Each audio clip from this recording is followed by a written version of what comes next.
Amém, igreja, paz do Senhor, uma boa noite a todos. A palavra de Deus nos dá ensinamentos de que nós devemos dar graças e honra e louvor a Deus. Então, escolhemos esse louvor para abrir o culto, para iniciarmos o primeiro culto do ano, dizendo a Deus que eu te agradeço, Senhor. Amém?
E ao mesmo tempo que a gente agradece a Deus, nós também precisamos nos renovar como irmãos, como amados. Renovar o que, irmãos? Renovar o nosso amor fraternal, renovar nossos votos como irmãos, votos como marido, os nossos votos como Senhor, porque nós, assim como um casamento, assim como um relacionamento precisa ser regado, não basta apenas viver o casamento ou viver o relacionamento, precisamos pensar o relacionamento, refletir o relacionamento e também precisamos nos renovar. E é isso que eu convido os irmãos então a louvar a Deus, pedindo para Deus renove em mim, renove em ti, renove-nos para que possamos adorá-lo cada vez melhor conforme o Espírito Santo puder agir nas nossas vidas. Vamos cantar um corinho antes junto, para quem não conhece o louvor. Renova-me, Senhor Jesus, já não quero ser igual. Renova-me, Senhor Jesus, põe em mim teu coração, porque tudo que há dentro de mim necessita ser mudado, Senhor, porque tudo que há dentro do meu coração, necessita mais de ti. Renova-me, Senhor Jesus. Já não quero ser igual. Renova-me, Senhor Jesus. Põe em mim teu coração,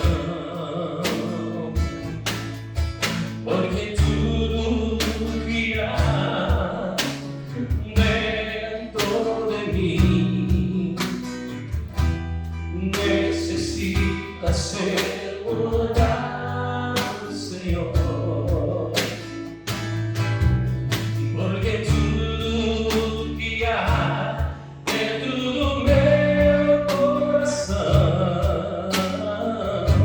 necessita mais de ti. Porque tudo que há, porque tudo que há dentro de mim necessita ser mudado, Senhor. Porque tudo que há dentro do meu coração necessita mais de ti. Necessita mais de ti. Necessita mais de ti. Amém. Vamos abrir as nossas Bíblias no livro de 1 Reis. 1 Reis, quando é carta, nós dizemos primeira, mas quando é livro, a gente diz primeiro. 1 Reis, capítulo 19, versículo 1 em diante, diz assim: E Acabe fez saber a Jezabel tudo quanto Elias havia feito e como totalmente matara todos os profetas à espada. Então Jezabel mandou uma mensagem a Elias, a dizer-lhe: Assim me façam os deuses e outro tanto, se de certo amanhã a estas horas não puser a tua vida como a de um deles. O que vendo ele se levantou para escapar com vida, se foi e veio a Berseba, que é de Judá, e deixou ali o seu moço. E ele se foi ao deserto caminho de um dia, e veio e se assentou debaixo de um zimbro, e pediu em seu ânimo a morte, e disse: Já basta, ó Senhor, toma agora a minha vida, pois não sou melhor do que os meus pais. E deitou-se e dormiu, debaixo de um zimbro. E eis que então um anjo tocou e lhe disse: Levanta-te e come. E olhou, e eis que à sua cabeceira estava um pão cozido sobre as brasas, uma botija de água, e comeu e bebeu, e tornou-se a deitar. E o anjo do Senhor tornou segunda vez, e o tocou e disse: Levanta-te e come, porque muito comprido te será o caminho. E levantou-se, pois, e comeu e bebeu, e com a força daquela comida, caminhou 40 dias e 40 noites, até Horebe, o monte de Deus. E ali entrou numa caverna, e passou ali a noite. E eis que a palavra do Senhor veio a ele e lhe disse: Que fazes aqui, Elias? E ele disse: Tenho sido zeloso pelo Senhor Deus dos exércitos, porque os filhos de Israel deixaram o teu concerto, derribaram os teus altares e mataram os teus profetas à espada. E eu fiquei só e buscam a minha vida para me atirar. E ele lhe disse: sai para fora e põe-te nesse monte perante a face do Senhor. E eis que passava o Senhor como também um grande e forte vento, que fendia os montes e quebrava as penhas, diante da face do Senhor. Porém o Senhor não estava no vento. E depois do vento um terremoto. Também o Senhor não estava no terremoto. E depois do terremoto um fogo. Porém também o Senhor não estava no fogo. E depois do fogo uma voz mansa e delicada. E sucedeu que, ouvindo a Elias, envolveu o seu rosto na sua capa e saiu para fora. E pôs-se à entrada da caverna. Eis que veio a ele uma voz que dizia: que fazes aqui, Elias? E ele disse: eu tenho sido em extremo zeloso pelo Senhor, Deus dos exércitos, porque os filhos de Israel deixaram teu concerto, derribaram os teus altares e mataram os teus profetas à espada. E eu fiquei só e buscam tirar-me a vida. O Senhor lhe disse: vai, volta pelo teu caminho para o deserto de Damasco. Vem unge Azael, rei sobre a Síria. Também a Jeú, filho de Ninsi, ungirás rei de Israel. E também Eliseu, filho de Safate, de Abel-Meolá, ungirás profeta em teu lugar. E há de ser que o que escapar da espada de Azael, matá-lo-á a Jeú. E o que escapar da espada de Jeú, matá-lo-á a Eliseu. Também eu fiz ficar em Israel 7.000, todos os joelhos que não se dobraram a Baal, e toda a boca que não o beijou. Esta palavra é muito significante, porém, ela tem um contexto que se encontra no livro de 1 Reis e termina no livro de 2 Reis. Ela tem um contexto da história de Elias, o profeta, de todas as coisas que aconteceram com ele e da mão de Deus na sua vida. Ele era a voz profética, ou profeta, a voz profética no reinado de Acabe, que tinha uma esposa chamada Jezabel. Jezabel era a rainha, então. Duas pessoas que tinham intenções malignas, não eram do bem, não eram aquele casal de rei e rainha, não eram pessoas que serviam a Deus, muito pelo contrário. Serviam o mal, serviam as trevas, serviam deuses diferentes. No entanto, Elias, se você for ler o contexto, vai encontrar em que Elias reuniu os profetas de Baal e fizeram um altar, colocaram um sacrifício em cima daquele altar, e Elias fez um desafio dizendo: o Deus que responder com fogo sobre este altar, queimar esta oferta, este é o Deus verdadeiro.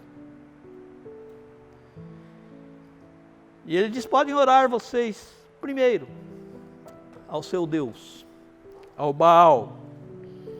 Podem orar.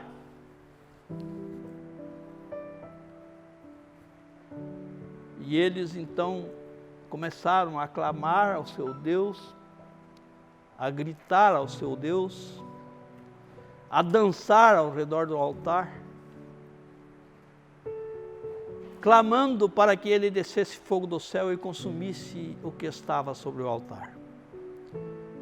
Nada aconteceu. Então Elias disse: já terminou, já acabaram, então agora é a minha vez. Disse: podem jogar água sobre o altar. Joguem água sobre a lenha, sobre o que está preparado aí, joguem água. E foi jogado água ao fazer ao derredor do altar ficar cheio de água. E Elias levantou a voz ao Senhor, desceu fogo do céu e consumiu o que estava sobre o altar. Mas essas pessoas nem com isso estavam dispostas a servir a Deus. Yahvé, o Deus do povo de Israel. Então Elias pegou a espada e passou na espada os 850 profetas que estavam ali. Matou-os. E isso chegou aos ouvidos de Acabe, o rei. E Acabe, como era um rei bola murcha, dominado pela mulher, a rainha Jezabel, ele contou a ela, e ela se irou e disse: o mesmo que ele fez, amanhã por essa hora será feito a ele, a Elias. Será feito a ele. E Elias, aquele homem corajoso que desafiou 850 profetas de Baal, se acovardou naquele momento. E levantou-se e fugiu para, diz a Bíblia, para garantir a sua vida. Ele fugiu.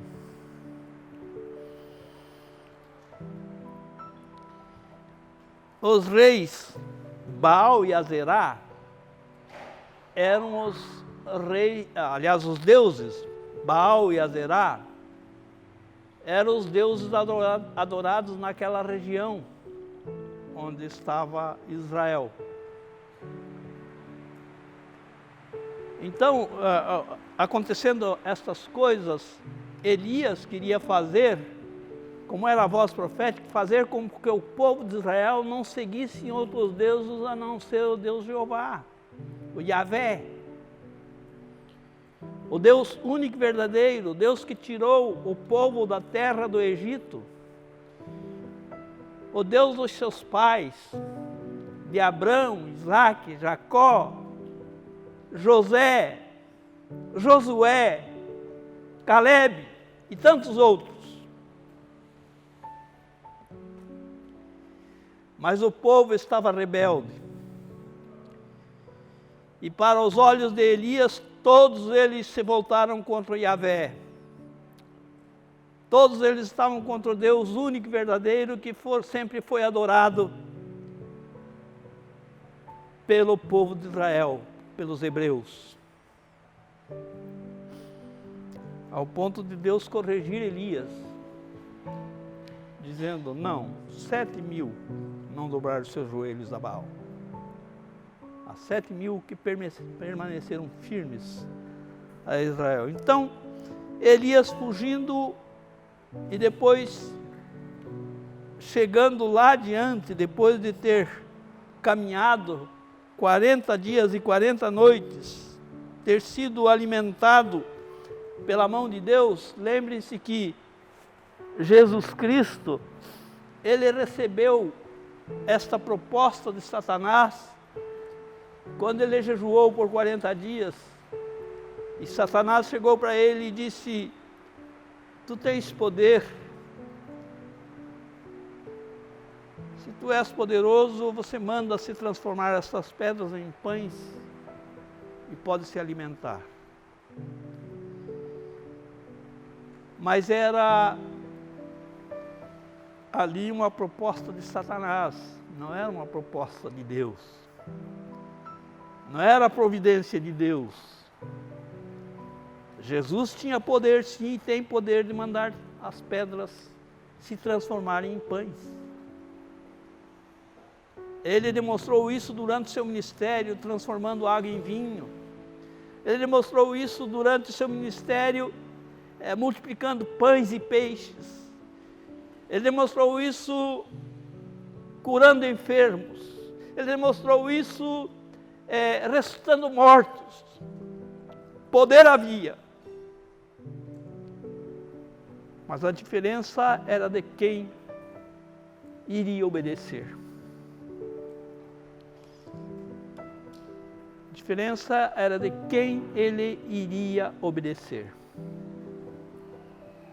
Muitas vezes pode haver na nossa vida propostas que venham, parecem boas, interessantes, mas muitas vezes são propostas do inimigo e não do Deus a quem nós servimos. Então nós queríamos falar sobre esta passagem bíblica, sobre o Elias, que acabou indo para a caverna de Adulão. Na verdade, este homem que havia desafiado 850 profetas, havia se acovardado naquele momento diante da palavra de uma rainha, de uma mulher chamada Jezabel. E fugiu. E Elias foi parar numa caverna. Mas quem era Elias? Como nós já falamos. Era este homem, profeta, que demonstrou coragem ao enfrentar os profetas de Baal e ao mesmo tempo demonstrou covardia diante da palavra de uma rainha. É bem verdade que era a autoridade sobre Israel. O rei era Acabe, a rainha era Jezabel. Ela tinha sob o seu comando os exércitos do povo israelita. Talvez fosse isso que ele pensou em fugir. Agora eu vou ter que enfrentar todo Israel, todo o seu exército. Mas a palavra de Deus diz que Acabe fez saber Jezabel tudo quanto Elias havia feito e como totalmente mataram todos os profetas à espada. Então Jezabel mandou um mensageiro dizendo: assim me façam os deuses e outro tanto, de acordo que amanhã a esta hora não puser a sua vida como a de um deles. E vendo Elias, se levantou para escapar com vida. Foi até Berseba, que pertencia a Judá, e deixou ali o seu moço. Amados, nós podemos tirar a lição aqui de que Elias deixou-se a ser tomado pelo medo. O medo não faz parte do vocabulário de Deus. O medo, ele não faz parte do dicionário de Deus. O que faz parte do dicionário de Deus é a fé. Se vocês olharem em Hebreus, lá onde está listado a galeria da fé, você vai encontrar os homens corajosos, que ficaram olhando para a frente, olhando para o autor e consumador da sua fé. Que é isso que a Bíblia pede para nós, que nós possamos olhar para o autor e consumador da nossa fé. Se nós fizermos como Pedro fez quando estava no barco e Jesus andou sobre as águas e ele disse: deixa eu ir ter contigo. E Deus disse: vem. Pedro saiu do barco e caminhou sobre as águas e de repente começou a afundar. Pedro, ele não deixou de olhar para o autor e consumador da sua fé, Jesus Cristo, e olhou para as ondas das águas. Nós muitas vezes enfrentamos problemas difíceis na nossa vida. Às vezes estamos olhando ali adiante e temos que ter uma solução para aquele problema, para aquela dificuldade, às vezes é econômico, às vezes é um problema de saúde ou problema de qualquer outra coisa. Nós olhamos para o problema e deixamos de olhar firmemente para o autor e consumador da nossa fé, Jesus Cristo.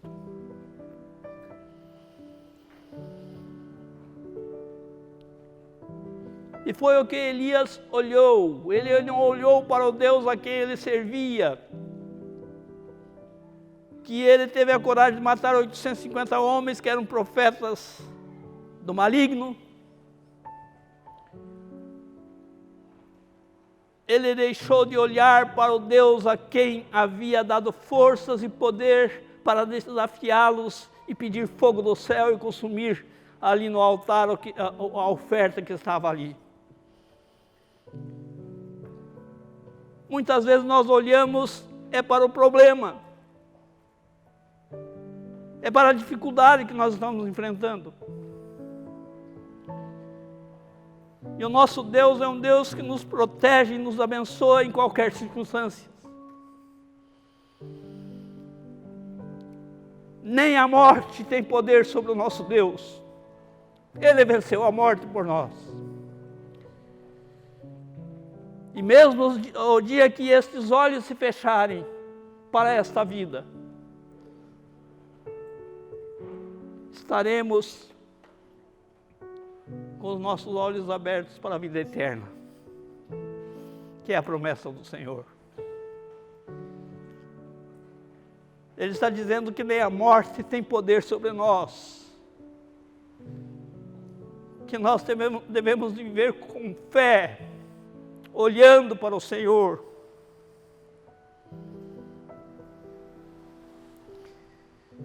Amados, este homem, Elias, deixou-se ser tomado pelo medo. Lamentações tem uma palavra que diz lá no livro de Lamentações: trazemos à memória aqui o que nos dá esperança. Ou seja, o escritor está dizendo que nós devemos trazer na memória aquilo que dá esperança. E não trazer para a memória aquilo que desespera. Mas trazermos à memória aquilo que dá esperança. Aquilo que faz nós olharmos para a frente. Olharmos para a vitória. Porque o Senhor venceu por nós e o Senhor é vencedor. E Ele nos ama e quer te dar a vitória. Mas Deus é tão bom e tão maravilhoso, de que Ele dá outra chance. E muitas vezes Ele dá muitas chances. Veja que Deus deu a Elias a chance de viver algo novo na sua vida. Deus deu a chance de Elias viver algo novo na sua vida. Após passar Elias pelos momentos de solidão,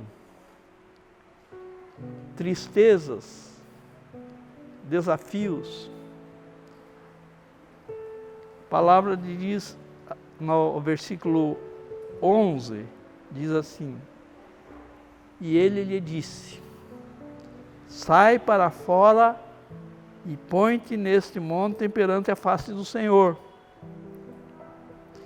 E eis que passava o Senhor como também um grande e forte vento, que fendia os montes, quebrava as penhas diante da face do Senhor. Porém o Senhor não estava no vento. E depois do vento um terremoto. Também o Senhor não estava no terremoto. E depois do terremoto, uma voz mansa e suave soou para Elias e perguntou: o que é que você está fazendo aqui? Essa mesma pergunta é feita a nós, que às vezes nos adentramos à caverna da depressão. Às vezes adentramos a caverna do sofrimento. Adentramos a caverna das doenças, das dores.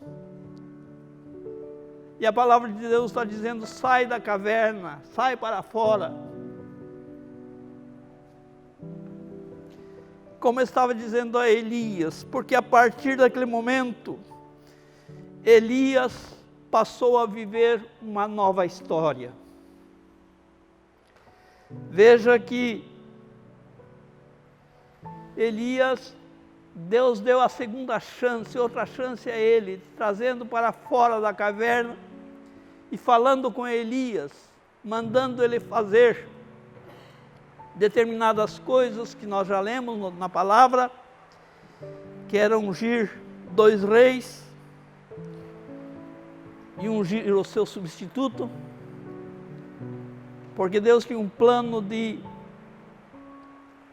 tomar Elias para si. Lembre-se que quando Jesus estava com os discípulos lá no Monte da Transfiguração, apareceu ali Elias e Moisés. Jesus estava ali naquela visão que os discípulos tiveram. Estava Jesus, Elias e Moisés, ao ponto de Pedro dizer assim: façamos 3 tendas, Senhor, uma para o Senhor, outra para Moisés e outra para Elias. Nem pensou nele ou nos outros discípulos, pensou foi em fazer para os 3. O que é que significava isso? Significava ali a graça, a lei e os profetas. Jesus, a graça, que estava ali com eles, manifestando o poder de Deus, fazendo a obra de Deus, mostrando que Ele veio para salvar todo aquele que nele crê. Estava ali a lei, que não podia ser esquecida e nem abandonada. Mas estava ali quem iria cumprir a lei por nós, Jesus. E estavam os profetas, aqueles que anunciam as boas novas do reino de Deus. Amados, nós vemos aqui então de que Elias tinha uma solução. E qual foi a solução que Elias encontrou? Até então, Elias não havia consultado Deus quando recebeu a ameaça de Jezabel, dizendo: Senhor, o que é que eu faço? Qual é a solução que o Senhor me dá para esse problema que surge diante de mim? Ele fugiu. Ele fugiu.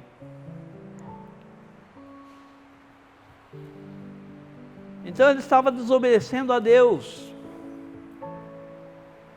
porque não havia conversado com Deus a respeito daquele problema.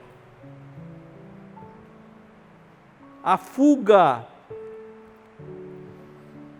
ela nem sempre é a solução.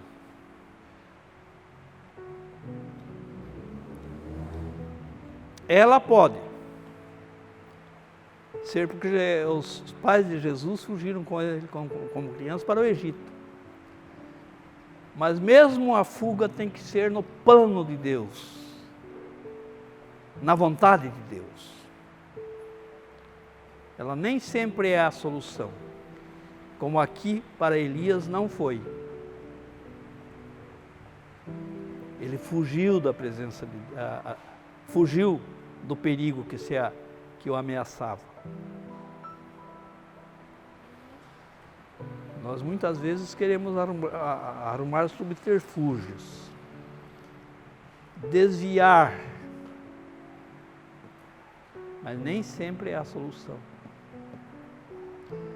Amados,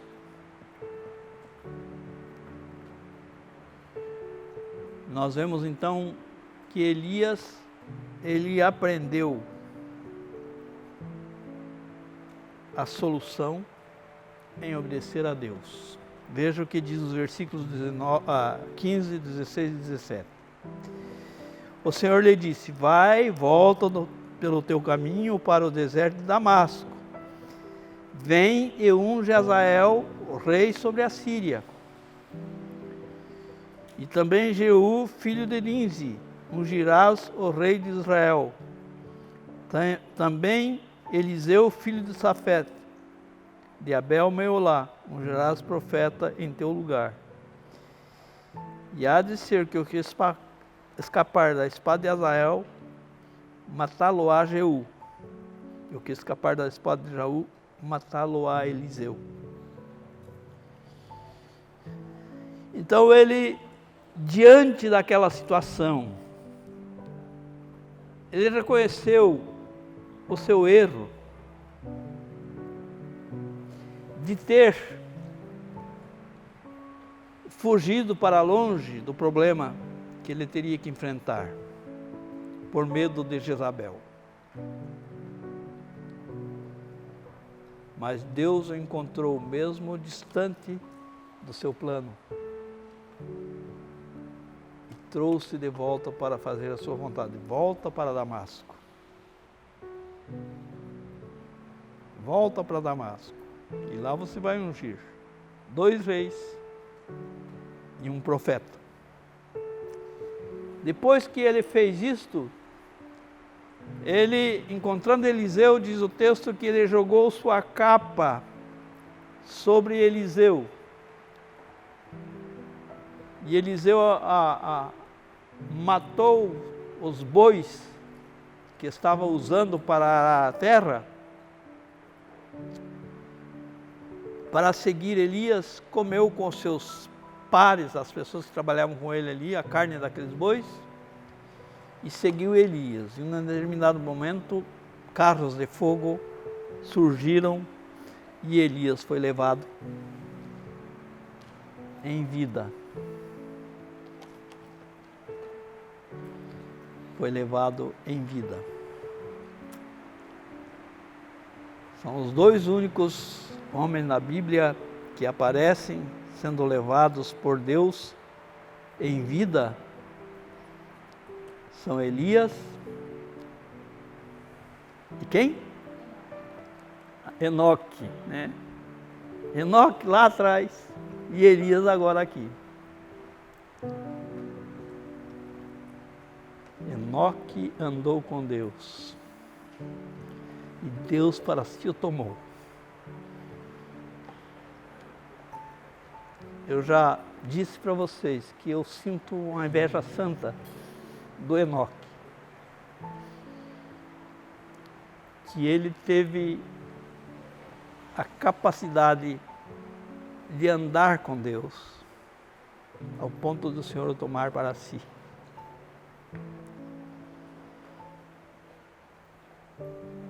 E a Bíblia nos convida a nós andarmos com Deus. Convida você e a mim.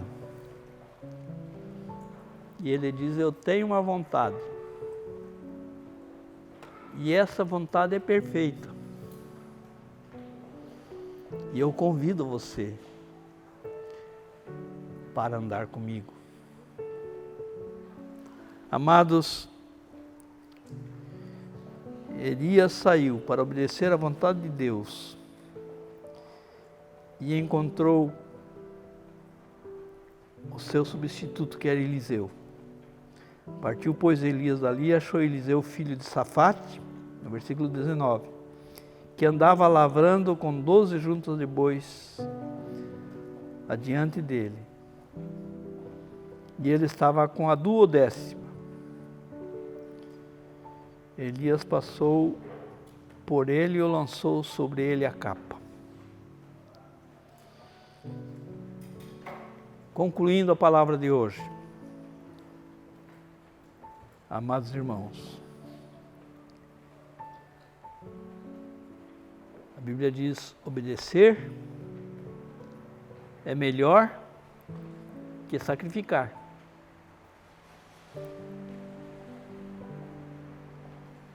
E o sacrifício foi feito uma vez por todas lá na cruz.